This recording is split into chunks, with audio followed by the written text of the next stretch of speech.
કંડલા એરપોર્ટને બોમ્બથી ઉડાવી દેવાની ધમકી મળી છે।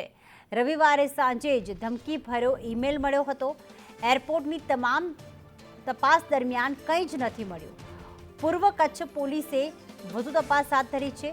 રવિવારે સાંજે એક ઈમેલ મળ્યો જેમાં કહેવામાં આવ્યું કે કંડલા એરપોર્ટમાં બોમ્બ પ્લાન્ટ કરવામાં આવ્યું છે। જો કે તપાસ કરવામાં આવી બોમ્બ સ્ક્વોડ દ્વારા, પૂર્વ કચ્છ પોલીસ દ્વારા, પરંતુ તપાસ દરમિયાન કંઈ જ મળી ન આવતા હાલમાં કચ્છ પોલીસે વધુ તપાસ હાથ ધરી છે કે આખરે આ મેલ કયા આઈડી પરથી આવ્યું છે, ક્યાંથી મોકલવામાં આવ્યો છે, કોના દ્વારા મોકલવામાં આવ્યો છે તે અંગે પોલીસ દ્વારા તપાસ હાથ ધરવામાં આવી છે। કંડલા એરપોર્ટને રવિવારે સાંજે ધમકીભર્યો ઈમેલ મળ્યો હતો જેમાં ઉલ્લેખ કરાયો હતો કે એરપોર્ટને બોમ્બથી ઉડાવી દેવામાં આવશે। રવિવારે સાંજે જ આ ઈમેલ આવ્યો હતો। અલ્પેશ જોડાઈ ગયા છે।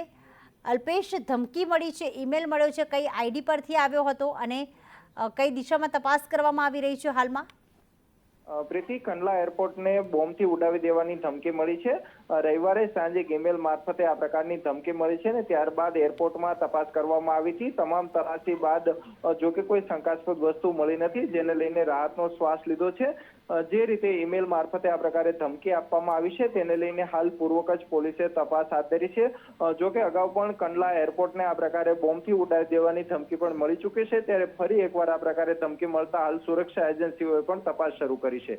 આભાર અલ્પેશ તમામ વિગતો માટે।